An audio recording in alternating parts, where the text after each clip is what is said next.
Heat exchange and its principle. Heat एक्सचेंजच्या प्रिन्सिपलचा अभ्यास आपल्याला करायचा आहे. ॲक्च्युली यामध्ये आपण ह्या टॉपिकमध्ये जे काही बघणार आहोत ते तुम्हाला ऑलरेडी माहिती आहे, फक्त ते एका प्रिन्सिपलच्या फॉर्ममध्ये थोडा सिस्टमॅटिक वेनी फ्रेम केलेला आहे. So what is heat exchange? Exchange of heat. Heat exchange होते, that is nothing but heat exchange. Heat what is it? Heat is a form of energy. एनर्जीचा फॉर्म आहे. हीट कशी फ्लो होते? Heat hotter object to colder object flow होते, हे सुद्धा आपल्याला माहिती आहे. जसं आपण इलेक्ट्रिक करंटचा अभ्यास केला त्यावेळेस आपण काय म्हणत होतो, ज्यावेळेस एखाद्या सर्किटमधून करंट जो फ्लो करायचा असेल, एखाद्या सर्किटमधून ज्यावेळेस करंट फ्लो करायचं असेल त्यावेळेस नेहमी तिथे पाहिजे पोटेन्शियल डिफरन्स. जेव्हा किंवा डिफरन्समध्ये पोटेन्शियल असेल त्याच वेळेस करंट फ्लो होणार आहे. जेव्हा केव्हा डिफरन्स असेल, डिफरन्स इन पोटेन्शियल असेल त्याच वेळेस करंट फ्लो होणार आहे. त्याच पद्धतीने हीट केव्हा फ्लो होते? हीट फ्लो होण्यासाठी सुद्धा डिफरन्स पाहिजे असतो. कशाचा डिफरन्स पाहिजे असतो? टेम्परेचरचा डिफरन्स पाहिजे असतो. टेम्परेचर डिफरन्स म्हणजे सपोज दोन ऑब्जेक्ट आहे, दोन ऑब्जेक्टमध्ये जर हीट फ्लो होणार असेल त्या केसमध्ये हे जे दोन ऑब्जेक्ट आहे या दोन ऑब्जेक्टचं टेम्परेचर नेहमी वेगवेगळं पाहिजे. T1 should not be equal to T2 किंवा T1 ग्रेटर दॅन T2 और T2 ग्रेटर दॅन T1 असं काही रिलेशन पाहिजे. ज्यावेळेस दोन ऑब्जेक्ट वेगवेगळ्या टेम्परेचरला असतील त्याच वेळेस तिथे हीट फ्लो होणार आहे, हे सुद्धा आपल्याला माहिती आहे. आता जसं आपण बोलतो की सपोज एक सिम्पल एक्झाम्पल, सपोज एक ग्लास आहे, त्या ग्लासमध्ये पाणी आहे, ठीक आहे. या पाण्यामध्ये मी एक गरम स्पून टाकला,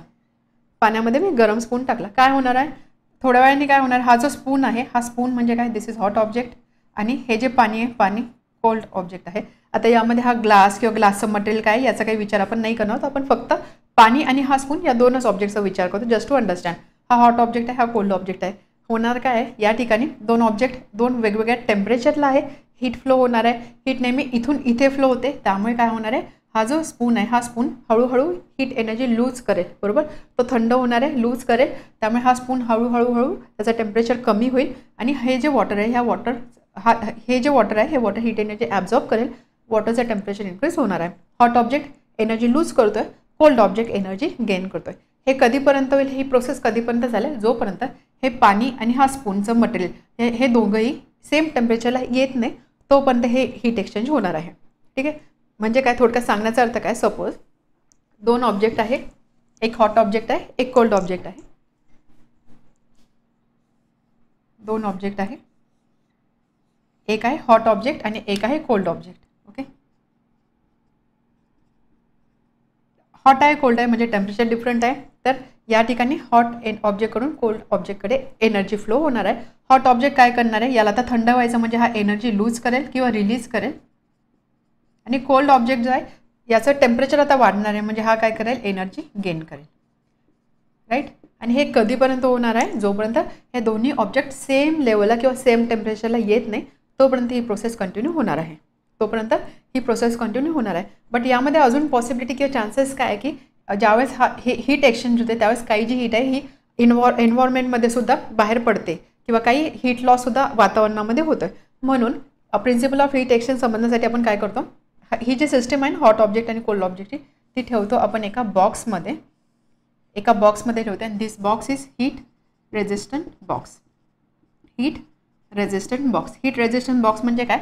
आता ही जी सिस्टीम आहे ह्या सिस्टीममध्ये बाहेरून कोणतीच हीट एनर्जी येऊ शकणार नाही किंवा या सिस्टीममधली एनर्जी बाहेर पडू शकणार नाही. थोडक्यात आपण काय करतो? इथे इन्सुलेट करतोय. आतली एनर्जी बाहेर जाणार नाही, बाहेरची एनर्जी आतमध्ये येणार नाही. मग ह्या केसमध्ये आपण काय बोलू शकतो?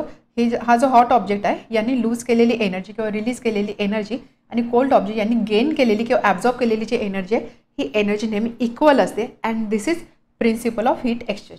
Heat energy loss by hot object, heat energy release or loss by hot object is equal to heat energy gain by cold object provided there are no losses. बाकी दुसरे कोणते लॉस नाही, कारण आपण इथे ही जी सिस्टम आहे ही सिस्टम आपण एका हीट रेझिस्टन्स बॉक्समध्ये ठेवलेली आहे. So this is principle of heat exchange. समजलं? अगदी सिंपल आहे. What is principle of heat exchange? Hot object cold object दोन ऑब्जेक्ट आहे, दोघांचं टेम्परेचर डिफरन्स आहे, हीट फ्लो होणार आहे. कसे होणार आहे? हॉट ऑब्जेक्ट हळूहळू एनर्जी रिलीज करेल, कोल्ड ऑब्जेक्ट एनर्जी गेन करेल. हे कधीपर्यंत चालेल? जोपर्यंत दोघांचं टेम्परेचर लेवल सारखी होत नाही तोपर्यंत हे चालेल. आणि ह्या केसमध्ये हॉट ऑब्जेक्टनी रिलीज केलेली किंवा लूज केलेली एनर्जी आणि कोल्ड ऑब्जेक्टनी गेन केलेली एनर्जी नेहमी सारखी असते, ठीक आहे. आता यामध्ये जर सपोज मी असं कन्सिडर केलं, हा जो हॉट ऑब्जेक्ट आहे आपल्याला आपण हीट एनर्जीचा विचार करतोय, इथे आपण स्पेसिफिक हीट कॅपॅसिटी यूज करणार आहोत. सो त्यामध्ये आपण आत्ताच लास्ट टॉपिकमध्ये एक फॉर्म्युला बघितला, Q is equal to MC delta T. C is specific heat, M is mass of that substance, delta T is change in temperature and Q असणार आहे heat energy release और heat energy observe. Okay, त्यामुळे जर हा एक first object मी consider केला, या ऑब्जेक्टचं मास आहे M1. ओके, त्याची स्पेसिफिक हीट कपॅसिटी आहे C1 आणि चेंज इन टेम्परेचर आहे सपोज त्याचं आधी टेम्परेचर होतं T1, ज्यावेळेस तो या कोल्ड ऑब्जेक्टच्या कॉन्टॅक्टमध्ये आला त्यावेळेस त्याचं टेम्परेचर सपोज होतं T. ओके, त्याच पद्धतीने हा जो सेकंड ऑब्जेक्ट आहे सपोज याचा मास आहे M2, या सबस्टन्सची या मटेरियलची स्पेसिफिक कपॅसिटी आहे C2 आणि सपोज हा ऑब्जेक्ट होता ॲट टेम्परेचर T2. आधी हा ऑब्जेक्ट T1ला होता, हा ऑब्जेक्ट T2ला होता. हीट एक्सचेंज झाला. हीट एक्सचेंज नंतर आपण म्हणतो की हे हीट एक्सचेंज झाल्यानंतर हीट एक्सचेंज कधीपर्यंत चालतं ज्यावेळेस दोघांचं टेम्परेचर सारखं होत नाही. एकदा दोघांचं टेम्परेचर सारखं झालं म्हणजे सपोज हे फायनल टेम्परेचर आपण कॅपिटल T कन्सिडर केलं तर हा जो हॉट ऑब्जेक्ट आहे याचं टेम्परेचर T1 वरून कुठे येणार आहे, T वर येणार आहे. हा जो कोल्ड ऑब्जेक्ट आहे याचं टेम्परेचर T2 वरून T वर येणार आहे. T असणार आहे फायनल टेम्परेचर. तर या केसमध्ये आपण लिहिणार heat energy loss by hot object काय असणार आहे, सपोज ही Q1 आहे, heat energy gain by cold object Q2 आहे. So heat energy loss by hot object Q MC delta T म्हणजेच काय M1 C1 डेल्टा T म्हणजे चेंज ऑफ टेम्परेचर. आता होणार काय, हा हॉट ऑब्जेक्ट आहे, हॉट ऑब्जेक्ट कोल्ड होते म्हणजेच काय हे जे टेम्परेचर T आहे हे T ह्या टेम्परेचरपेक्षा कमी असणार आहे. बरोबर, कमी असणार आहे समजते. आधी हा हॉट होता म्हणजे आता याचं टेम्परेचर कमी होतं म्हणजे हे जे फायनल टेम्परेचर आहे हे फायनल टेम्परेचरपेक्षा इनिशियल टेम्परेचर जास्त होतं. डेल्टा T म्हणजे आपण म्हणतो change in temperature, delta T change in temperature. त्यामुळे इथे आपण टेम्परेचर लिहिणार T1 - T change in temperature. ठीक आहे. सिमिलर टू दिस सेकंड ऑब्जेक्टसाठी मास आहे M2, त्याची स्पेसिफिक कपॅसिटी आहे C2. यासाठी टेम्परेचर काय होणार, चेंज इन टेम्परेचर काय असणार, आपण टेम्परेचर पॉझिटिव्ह कन्सिडर करतो त्यामुळे फायनल टेम्परेचर काय आहे, या ठिकाणी काय होतं याचं टेम्परेचर कमी होतं, हा एनर्जी गेन करतो म्हणजे याचं टेम्परेचर वाढणार आहे. टेम्परेचर वाढणार आहे म्हणून मोठ्या टेम्परेचरमधून आपण लहान टेम्परेचर मायनस करतो. So that is equal to T - T2. So थोडक्यात काय, this is delta T, this is delta T. या ऑब्जेक्टसाठी चेंज ऑफ टेम्परेचर काय, या ऑब्जेक्टसाठी चेंज ऑफ टेम्परेचर काय. सो या रिलेशनचा यूज करून आपण बरेचसे न्यूमेरिकल सॉल्व्ह करू शकतो. समजलं what is principle of heat exchange. आता यानंतर आपण बघूया एक लास्ट टॉपिक राहिलेला आहे. एखादा सबस्टन्स जर असेल त्याची स्पेसिफिक हीट आपल्याला माहीत नसेल, ती स्पेसिफिक हीट आपण कोणत्या मेथडनी कॅल्क्युलेट करू शकतो त्यासाठी आपल्याला आता इथे डिस्कस करायचं आहे. सो नेक्स्ट टॉपिक हे समजलं हीट एक्सचेंज प्रिन्सिपल. यावर बरेचसे न्यूमेरिकल्स आपल्याला सॉल्व्ह करायचे आहे. हे जे प्रिन्सिपल आहे heat energy lost is equal to heat energy gain, त्यामध्ये आपण असं कन्सिडर करतो की बाकी बाहेर हीट एनर्जीचे लॉसेस काही नाही, लॉसेस आपण 0 कन्सिडर करत आहोत. So next topic to find specific heat capacity of specific heat of a substance. एक सबस्टन्स आहे एक मटेरियल, त्याचे स्पेसिफिक हीट आपण कशी फाइंड करू शकतो. त्यासाठी जी मेथड आपण यूज करतो त्याला आपण बोलतो मिक्सिंग मेथड.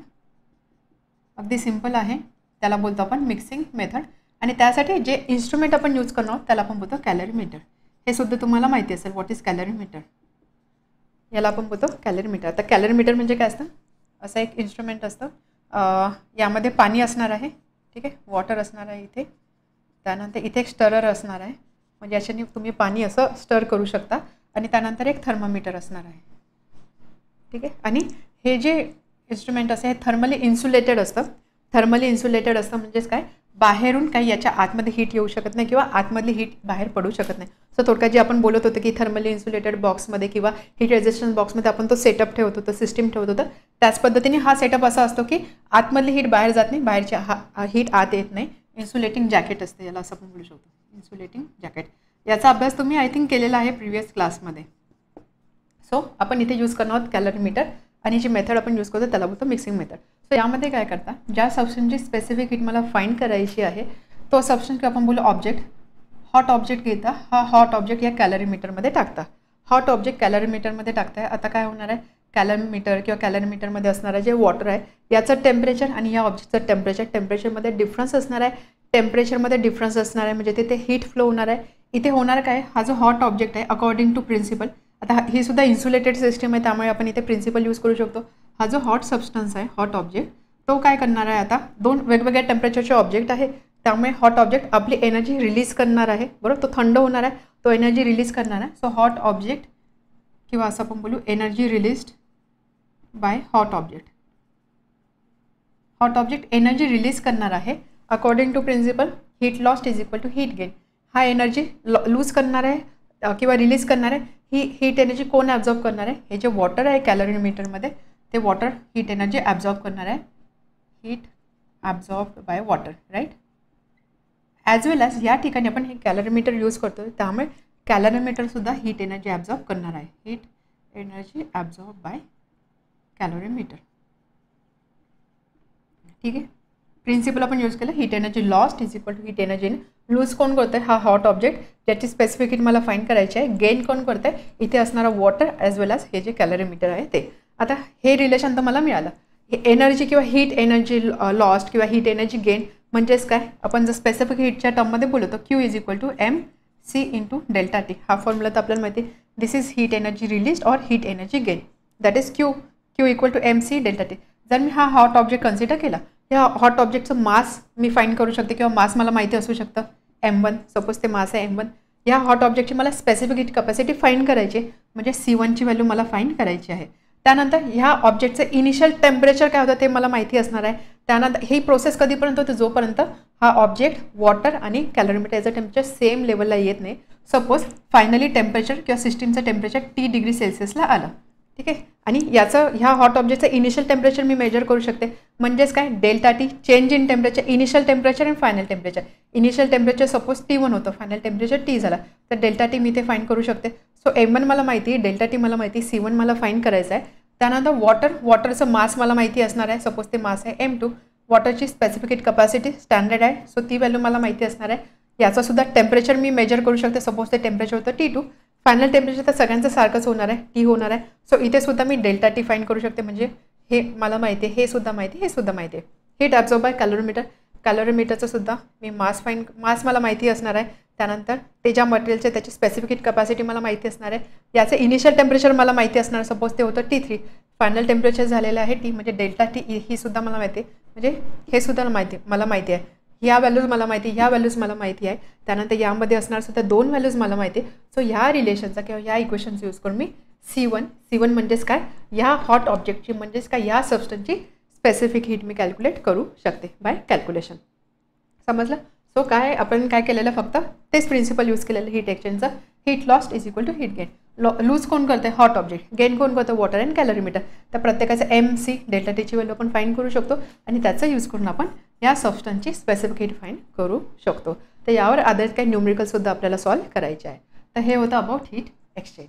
प्रॅक्टिस एक्झाम्पल्स टेक्स्टबुकमध्ये जे सॉल्व्ह एक्झाम्पल दिलेलं आहे तेच आपण आता सॉल्व्ह करत आहोत फॉर प्रॅक्टिस. त्यामध्ये first, how much heat energy is necessary to raise the temperature of 5 kg of water from 20 degree Celsius to 100 degree Celsius. Water आहे, वॉटर 5 kg दिलेलं आहे, मास दिलेला आहे. त्यानंतर आपल्याला सांगितलं या 5 kg वॉटरचं टेम्परेचर आता सध्याचं 20 डिग्री सेल्सिअस आहे, त्याचं मला 100 डिग्री सेल्सिअस करायचं असेल तर किती हीट एनर्जी तिथे मला प्रोव्हाइड करावी लागेल ते आपल्याला फाईंड करायचं आहे. ओके. तर बघा काय काय दिलेलं आहे. First, how much heat energy is necessary to raise the temperature. How much heat energy म्हणजे क्यूची व्हॅल्यू मला थोडक्यात फाईंड करायची आहे. To raise the temperature of 5 kg of water. 5 kg म्हणजे काय दिलेलं आहे? Mass. M is equal to 5 kg. 5 kg of water from temperature 20 degree to 100 degree Celsius. So 20 degree Celsius to 100 degree Celsius. So यावरून आपण असं म्हणू शकतो change in temperature किती आहे? चेंज इन टेम्परेचर म्हणजे आपण तो दाखवतो डेल्टा टीने. So delta T is equal to 100 minus 20 that is equal to 80 degree Celsius. Q आहे, मास आहे, डेल्टा टी आहे. आपल्याला लगेच फॉर्म्युला आठवलं पाहिजे. Q is equal to MC into delta T. एमची व्हॅल्यू आहे, डेल्टा टीची व्हॅल्यू आहे. सीची व्हॅल्यू मेन्शन केलेली नाही आहे, बट आपण वॉटरसाठी स्टँडर्ड व्हॅल्यू असते. So for water C is equal to 1 kilo calorie per kilogram degree Celsius. ही सीची व्हॅल्यू आपण यूज करू शकतो. फक्त आता काय करायचं? आपल्याला फॉर्म्युलामध्ये व्हॅल्यू पुट करायची आहे. So Q that is equal to heat energy MC into delta T. Mass is 5 C. 1 kilo calorie per kg per degree Celsius. So ही व्हॅल्यू आपण अशीच घेणार आणि त्यानंतर चेंज इन टेम्परेचर आहे 80. So that is equal to 400. Q आहे, याचं युनिट काय असणार आहे? एनर्जी आहे. एनर्जी म्हणजे जूल असेल किंवा कॅलरी असेल. आता इथे आपण जी स्पेसिफिक हीट घेतली ती आहे किलो कॅलरीमध्ये, म्हणजे काय इथे युनिट काय असणार आहे? Kilo calorie. So Q is equal to 400 kilo calorie. That is heat energy necessary to raise the temperature of water is 400 kilo calorie. Okay. बस formula Q is equal to MC into delta T. Now next, question number 2. A copper sphere of 100 gram mass is heated to raise its temperature to 100 degree Celsius. काय काय दिलं बघू. आता हे जे questions आहे हे थोडे डिफिकल्ट वाटतं, त्यामुळे क्वेश्चन कसे सॉल्व करायचे किंवा डेटा कसा ॲनालाइज करायचा ते नीट समजून घ्या. So second question, copper sphere of 100 gram mass is heated to raise temperature to 100 degree Celsius and release in a water of mass 195 gram and temperature of 20 degree Celsius in copper calorimeter. If the mass of calorimeter is 50 gram, what will be maximum temperature of water? आपण जे कॅलरीमीटरचं experiment केलं ना, तर त्याच पद्धतीचा हा experiment आहे. काय सांगितलं आहे, एक स्पियर आहे 100 ग्रॅम त्याचा मास आहे, कॉपरचा स्पियर आहे. ओके, त्याचा मास आहे 100 gram. Then it is heated to raise the temperature to 100 degree Celsius and is released in a water of mass 195 gram, temperature 20 degree in a copper calorimeter. तर आपण काय करूया, क्वेश्चनमध्ये बघा काय आहे, थोडक्यात एक कॅलरीमीटर आहे, यामध्ये पाणी असणार आहे, याच्यामध्ये तो जो हॉट ऑब्जेक्ट तो इथे रिलीज केलेला आहे. सो आपण काय काय कन्सिडर करूया. फर्स्ट आहे कॉपर स्पियर म्हणजे तो हॉट ऑब्जेक्ट, ठीक आहे. त्यानंतर सेकंड आहे कॅलरीमीटर आणि थर्ड आहे वॉटर इन कॅलरीमीटर. कारण या प्रत्येकाची स्पेसिफिसिटी कपॅसिटी वेगवेगळी असणार आहे. Water in calorimeter. So copper स्पियरसाठी मास आहे, याला मी बोलते M1. M1 is equal to 100 gram. ठीक आहे. हा sphere is heated and rest to temperature of 100 degree Celsius. हा जो स्पियर आहे हा स्पियर या कॅलरीमीटरमध्ये टाकला आहे, बट त्याआधी त्याचं टेम्परेचर किती होतं, 100 डिग्री सेल्सिअस. म्हणजे या कॉपर स्पियरसाठी हे आहे initial temperature T1 that is equal to 100 degree Celsius. Clear इथपर्यंत. Then and is release in a water of mass 195 gram and temperature 20 degree in a copper calorimeter. हे जे कॅलरीमीटर आहे हे सुद्धा कॉपर मटेरियलचंच बनलेलं आहे. वॉटरची इन्फॉर्मेशन दिलेलं, वॉटरचा मास दिलेला आहे. सपोज वॉटरचा मास मी कन्सिडर करते M3 इज इक्वल टू 195 ग्राम. त्यानंतर याचं टेम्परेचर दिलेलं आहे, म्हणजे इनिशियल टेम्परेचर दिलेलं आहे T3 that is equal to 20 degree Celsius. If mass of calorimeter is 50, या कॅलरीमीटरचं मास म्हणजे M2 is equal to 50 gram दिलेलं आहे. त्यानंतर याचं टेम्परेचरसुद्धा किती असणार आहे, 20 डिग्री सेल्सिअस. कॅलरीमीटर वॉटर एकत्र आहे, त्याचं टेम्परेचर असणार 20 डिग्री सेल्सिअस. सपोज आता होणार काय, हे कॅलरीमीटर याच्यामध्ये आपण हे स्पियर टाकला, हॉट ऑब्जेक्ट आहे, हा हॉट ऑब्जेक्ट एनर्जी रिलीज करणार आहे, वॉटर आणि कॅलरीमीटर एनर्जी गेन करणार आहे. According to principle of heat exchange we can say energy loss by hot object is equal to energy gain by water and calorimeter. हे energy कॉन्झर्वेशनचं principal त्यावर आधारितच किंवा त्याच्याशी similar दिसतो. आपण बोलतो ना की energy lost is equal to energy gain. त्याच पद्धतीने याने लूज केलेली एनर्जी या दोघांनी गेन केलेली एनर्जी एवढी असणार आहे. आपण असं कन्सिडर करू. आता इथे होणार काय, इथे हीट एक्सचेंज होणार आहे. हीट एक्सचेंज कधीपर्यंत चालणार आहे, जोपर्यंत हा कॉपर स्पियर, हे पाणी किंवा हे कॅलरीमीटर हे सगळे एका टेम्परेचरला येत नाही तोपर्यंत हीट एक्सचेंज चालणार आहे. हे जे फायनल टेम्परेचर आहे हे final temperature let say T आहे. So let final temperature attain be T. आपण असं बोलू, हे फायनल टेम्परेचर T आहे. आपल्याला फाइंड काय करायचं आहे, what will be maximum temperature of water. वॉटरचं मॅक्झिमम टेम्परेचर काय जाणार, वॉटरचं मॅक्झिमम टेम्परेचर काय जाणार, म्हणजे एंड मुवमेंटला, म्हणजे हे जेव्हा हीट एक्सचेंज पूर्णपणे होणार आहे त्यावेळेस वॉटरचं टेम्परेचर किती असणार आहे. हीट एक्सचेंज ज्यावेळेस पूर्णपणे होणार आहे त्यावेळेस सगळ्या गोष्टी एकाच टेम्परेचरवर असणार आहे. म्हणजेच काय, हे जे फायनल टेम्परेचर आपण T कन्सिडर करतो ह्याच टेम्परेचरला वॉटर असणार आहे. सो थोडक्यात आपल्याला फाइंड करायची व्हॅल्यू ऑफ T. आपल्याला Tची व्हॅल्यू फाइंड करायची. समजला क्वेश्चन. परत एकदा सांगते हवं तर, आपल्याला काय सांगितलं होतं, एक स्पियर होता, स्पियरचा मास दिलेला, असं सांगितलं त्या स्पियरला आपण हीट केलं, त्याचं टेम्परेचर वाढवलं 100 डिग्री आणि त्यानंतर हा स्पियर हॉट ऑब्जेक्ट आपण एका कॅलरीमीटरमध्ये ड्रॉप केलेला आहे. कॅलरीमीटर म्हणजे त्यामध्ये पाणी असणार आहे, शिवाय कॅलरीमीटरसुद्धा असणार आहे. त्यामुळे इथे काय होणार, काय हॉट ऑब्जेक्ट इथे येतोय, म्हणजे हॉट आणि कोल्ड टेम्परेचर डिफरन्स आहे, हीट एक्सचेंज होणार आहे. हॉट ऑब्जेक्ट एनर्जी लूज करणार आहे, हीट एनर्जी लूज करणार आहे. कोल्ड ऑब्जेक्ट एनर्जी गेन करणार आहे. म्हणजे हा झाला हॉट ऑब्जेक्ट, हा पार्ट एनर्जी लूज करणार आहे, हे आहे कोल्ड ऑब्जेक्ट, हे दोघं एनर्जी गेन करणार आहे. सो एनर्जी रिलीज और एनर्जी गेन आपण दाखवतो क्यू आहे लेटरने. त्याचा फॉर्म्युला असतो Q is equal to MC into delta T. एमची व्हॅल्यू इथे आपल्याकडे होती, टेम्परेचरची सुद्धा व्हॅल्यू आहे. आता होणार काय, ज्यावेळेस हा हीट एक्सचेंज होणार आहे ते एका फायनल टेम्परेचरला येऊन पोहोचतील. बरोबर. आपल्यामध्ये हीट एक्सचेंज नंतर काय होतं की हीट कधीपर्यंत एक्सचेंज होते, जोपर्यंत हे सगळे ज्या ऑब्जेक्टमध्ये हीट एक्सचेंज होते ते सगळे एका पर्टिक्युलर टेम्परेचरला येत नाही तोपर्यंत हीट एक्सचेंज होते. आपण असं कन्सिडर केलं की फायनल टेम्परेचर T आहे, म्हणजे हे एंडला हे T टेम्परेचर या कॅलरीमीटरचं असणार आहे, हे T टेम्परेचर स्पियरचं असणार आहे, हे T टेम्परेचर वॉटरचं असणार आहे. आपल्याला विचारलं की वॉटर किती मॅक्झिमम टेम्परेचर रीच होऊ शकतं, म्हणजेच आपल्याला या टीची व्हॅल्यू फाइंड करायची आहे. इथे आपण यूज करणार principle of heat exchange. So according to principle of heat exchange, principle of heat exchange,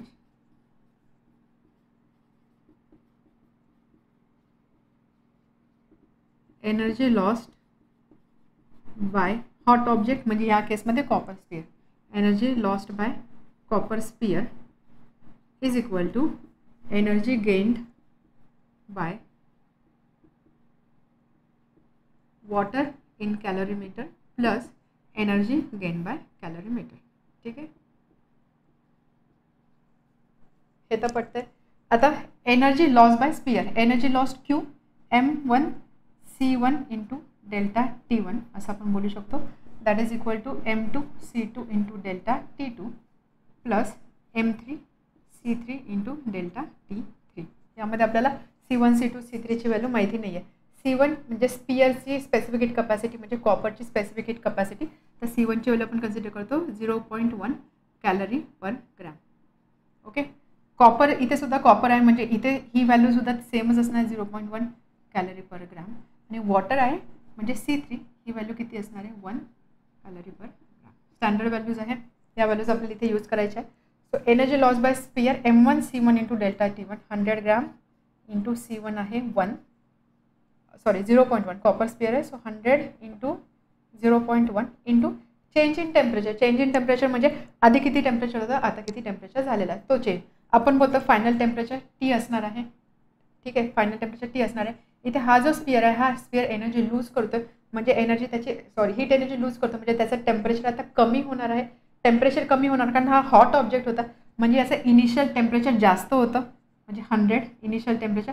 final temperature कमी असणार आहे, म्हणून चेंज इन टेम्परेचर काय असणार आहे 100 मायनस T. जस्ट पॉझिटिव्ह असणार आहे का निगेटिव्ह असणार आहे त्यासाठी हे सांगितलं. चेंज इन टेम्परेचर आधी 100 होतं, आता T झालं. मग याच्यात बघायचं मोठं कोणतं असणार आहे. आधी तापमान जास्त होतं, आधी टेम्परेचर जास्त होतं, आता टेम्परेचर कमी झालं, म्हणजे 100 मोठं असणार. So 100 minus T that is equal to m2 50, C2ची value same into delta T. आता कॅलरीमीटर काय करतोय, एनर्जी गेन करतोय, बरोबर. आधी आपण वॉटरचं बघूया. For water 195 into C3 is 1. Temperature change in temperature काय असणार आहे, वॉटर एनर्जी गेन करतोय, म्हणजे आता त्याचं टेम्परेचर वाढणार आहे, म्हणजे फायनल टेम्परेचर आधीच्या टेम्परेचरपेक्षा जास्त असणार आहे, म्हणजे T मोठा आहे. So T minus T3 that is 20 and plus यामध्ये ठीक आहे, इथे फक्त एक्सचेंज करून घ्या. हे एनर्जी गेन बाय वॉटर असणार आहे, energy gain by water m3T3 करून घेऊ लगेच, m3T3 आणि इथे असणार आहे 2. ओके, आता फॉर कॅलरीमीटरसाठी मास आहे 50, त्यानंतर 0.1 आणि त्यानंतर चेंज इन टेम्परेचर. हे सुद्धा एनर्जी गेन करणार आहे, एनर्जी गेन करता म्हणजे टेम्परेचर वाढणार आहे, फायनल टेम्परेचर जास्त असेल, म्हणजे इथे असणार आहे T मायनस 20. समजलं, हे व्हॅल्यूज आपण कशा पुट केला. आता राईट हँड साईडचं बघितलं, इथे T मायनस 20 मी कॉमन घेऊ शकते. T minus 20 inside bracket 195 into 195 minus plus 50 into 0.1 म्हणजे 5. So 200 into T minus 20. या ठिकाणी जर बघितलं 100 इंटू 0.1 म्हणजे 10 इंटू 100 मायनस T. ठीक आहे, therefore 100 minus T is equal to 20 inside bracket T minus 20 and hence 100 minus T is equal to 20T minus 400. बस calculation आहे आता. Therefore 500 is equal to 21T, T is equal to 500 upon 21. बस division करायचे आहे, 500 upon 21.